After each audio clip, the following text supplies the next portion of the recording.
sell now. My guy to sell now is Jasson Dominguez. One particular card though, and one particular reason. And so I'll get into this real quick. So this card right here, particularly the 2020 Bowman First Paper Prospect PSA 10. So here's my reason, and this is the screenshot from Market Movers in the mobile app. It's up. It's up to let's see, it's selling for I don't know. It's up by 25%. So I think it's selling for over $40. I think it was selling for like $28. That's what I'm reading here. So yeah, average sale $36. It was under 30. So approaching $40, was under 30, up about 25%. This is a card that's just never going to go that high. This is the type of card. It's essentially his base paper rookie in a PSA 10. The only reason why I think it's even liquid at all is because it's a PSA 10, and it's just even in the markers that this guy will have in his career, which many people think he will have, this particular card is not going to go anywhere. And so I think coming off his home run in the futures game, Kendall, which I know you want to talk a little bit about the futures game in this episode, so this could be a good opportunity to do it. Jasson Dominguez, you're going to have a lot of people that are saying that he is the real deal, and so you want to hang on to his bigger cards potentially. So I'm not saying unload your Jasson Dominguez bigger cards, because chances are you've been waiting for a big payday on those, and I think there are markers in his career that will happen. He's at high A ball, so he's got 2 or 3 different call-ups coming. He's probably got, different long balls that he's going to hit. He's going to develop. He's a big name, obviously. Obviously, the Yankees own his rights, so there's a huge potential for his large cards to continue to move higher in price. So I'm not saying to crystallize those just yet, but I think that they're actually, some of those haven't even really risen in value in a while. But this particular paper PSA 10 product, you got to get rid of it. Kendall, what do you think? I know that's there's a lot in there for you. I know you're trying to synthesize here. Well, here's my overall take. Get rid of Jasson Dominguez, just in general.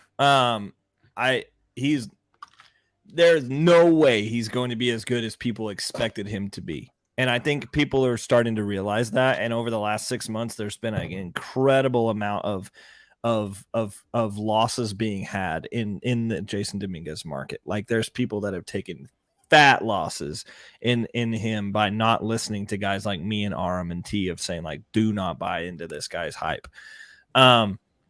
Is he going to be a major league player? Yes. Is he going to be a guy that's worth owning? I believe so, but I think he was rocketing so high that there was like at one point we made jokes about like, what's his floor? People say it's like his floor is Mike Trout and his ceiling is God, there is nothing better than the Dominguez card, but then like he gets into the futures game, and I thought that was a little bit of a nod to the Yankees of like, hey, we're going to put him in here because everybody that's a nominal baseball fan just keeps asking us if Dominguez is going to be in it. I don't know if he necessarily earned being in the futures game, but he was in there and he hit a home run. And so I was like, okay, but there were some other things that he did that people aren't talking about that weren't good. There was a pop fly, basically. I think it was maybe on the warning track, but still very catchable. He goes to catch it and he just like squeeze, and it goes and it just falls out of his glove. I'm like, dude, that's not an all-star. That's not an all-star. Even if he is an all-star, very immobile. He runs like the little brick guy on Mario where he's like, like the guy's just like, I'm not impressed. But I will say there is a little bit of a peak right now, and I think that it's a great opportunity for you to get out on a guy, and I think that's kind of what you're saying. I think it's an opportunity where you can get out on somebody if you made bad purchases previously, and maybe even if it doesn't go back to like where you bought in, this might be a good time to recover as much as you can in the short term. Long term, I think there is some value on him, but I think the market is going to continue to go down on him over the next couple of years, especially once he gets up higher in the minor leagues and people start exposing him a little more. and he's not so athletically driven. Yeah, I mean, I'm saying like sell his paper prospect PSA I'm 10 100% there with right you. now.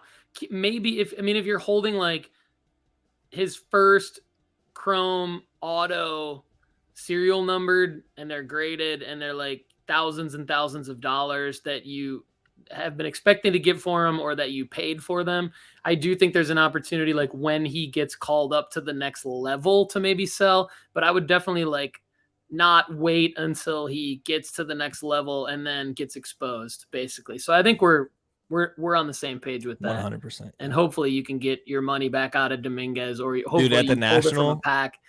Yeah. last year, I had a PSA 8 paper camo of him. So it's a camo parallel, but it was a paper 8, like one of the very first slabs I ever bought. Because like I was just like, I don't know what I'm doing. I'm just going out there and buying a slab, you know, like Yeah. not the first I've been slab I there. owned, but the first slab I bought when the market resurfaced. Mhm. And I ended up selling it at the National last year for $35.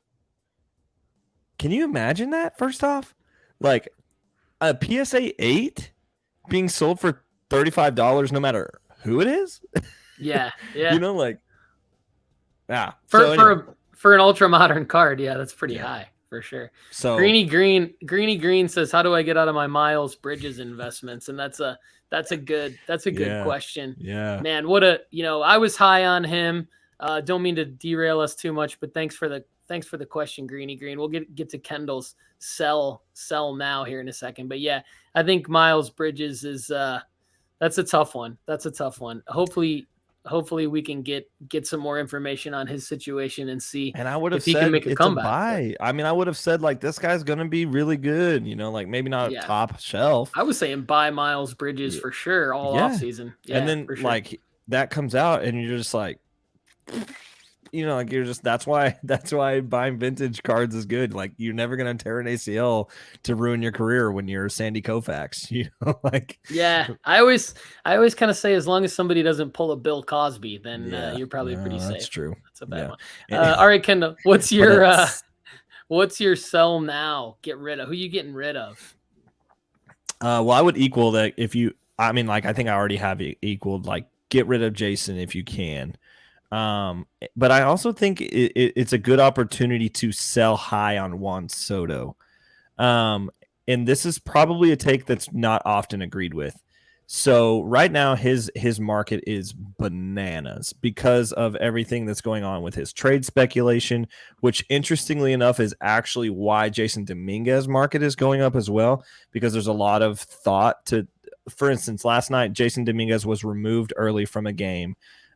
Because like he was removed early from a game. They were up 12-8. It was the seventh inning. The Yankees are going to trade. They're going to trade Dominguez and a bunch of other stuff for Soto. They could, and there's a lot of talk about it. I mean, if you are the Yankees and you have the opportunity to get Soto, no matter the price, I think you're going for it right now because it's been a long time since you won a World Series, and I think adding him into that lineup is. Oh my God. Oh my gosh. You know, like, and they do have the capital to do it. They do have the capital. They have the ability to bring in Patrick Corbin as well with a bad contract that the Nationals have to alleviate some of it would make sense if the Yankees wanted to do that, but they're going to have to give up almost everything that they own. You know, like they're going to have to give up Volpe. Yeah, they're going to have to give up Volpe. They're going to have to give up several other minor leaguers. Like the Nationals are asking to 4 to 5 prospects in the top 10. And I would actually imagine that they would ask for 4 of the top 5 of any system.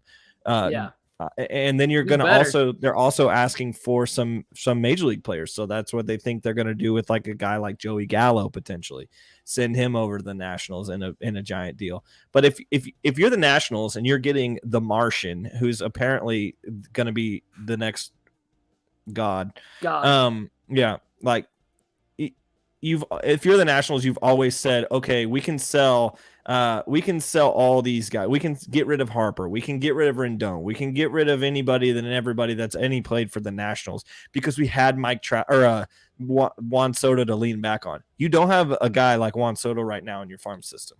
You don't. And so like this is a complete failure from the Nationals perspective. Now there's a lot of people that think he's going to get traded this trading deadline. I actually personally think that they won't trade him in this deadline and that he will because the team is trying to get sold as well. So I think if you're an owner that's trying to buy into a team, you want to have the chance for a new owner relationship to potentially lock him down long term. So I think that's like something they're going to keep in their pocket so that they can actually sell the team for more. Because like if you buy a team with Juan Soto on it, rather than if you buy a team with the Martian, like yeah, there's just more unknown. I agree. So, I don't think he's gonna move unless the Yankees. Well, the Yankees could ridiculously overpay, but I don't know. I don't know how you overpay. I don't know if you can overpay. I don't know if you can overpay. But yeah, I mean, I agree. Okay, so Juan Soto he was actually on my list as a sell now, so we're kind of on the same page with that. I think I actually sold all of my Juan Soto cards this week. You got to look at hype cycles, right? I mean, hype, like when are hype cycles going to be larger for him? Now, will he continue to be a generational player and break records and be amazing? Yeah, absolutely. But will that equal the hype cycle of Juan Soto? It's going to be hard. It's going to be hard. He's going to have to do something on the field that has never been done before. And he will, but when will that happen? That's my question. So if you're holding, I think Juan Soto. I also had J-Rod as a potential sell, but I think that would be way too early. But hype cycle on J-Rod, and then I had Mac Jones as a guy. I didn't want to list all of them and then have you not steal your thunder there. That's funny that So Juan would definitely be a guy that I'm selling right now because of the liquidity in the market right now. Yeah. Like what we were talking about earlier, if you can sell cards that are moving right now and you can make money on it, 100% do it. Because right now, no matter what you're buying right now, it's probably lower than what it was 6 months ago when you wanted it. And so like if you did have a guy that you wanted 6 months ago, his prices are probably way cheaper now. Sell some of your cards that you can get liquidity out of, crystallize it, move it into another asset, and keep growing. Yeah, and speaking of Paul Fisher for the 14th time on this show, I mean, examining the hype cycles is key, and then continuing to talk about what they actually are, because I think what we learned from the NBA Finals this year and the Golden State Warriors winning is that a better time to sell Steph Curry probably was when he broke the all-time three-point record rather than when he won his 4th NBA championship. So I think that like examining things like Soto's turning down the contract, getting all this hype, and then winning the home run derby might be a bigger hype cycle than Juan Soto doing something significant on the field. So we'll see. I would argue that was like the speculation of it is actually higher than when he actually gets traded. Yeah. Like people are going to be like, oh, because like what if he gets traded to like there's for instance, there's a lot of people that think that he could possibly get traded to the Mariners. I actually think they have a very, very good chance of getting Soto in the winter, not now, but in the winter. Because I think it's a win-win for both teams depending on the package. But like if he goes to the Mariners, like the market's just no one's going to get super excited about Juan Soto going to the Mariners other than maybe like 15 people in the Seattle area, but if he goes to the Yankees, that's a different story, but still sell the speculation of him potentially going to the Yankees. So in case he does go to Seattle, you can still hype on it, so crystallize it. All right, let's go to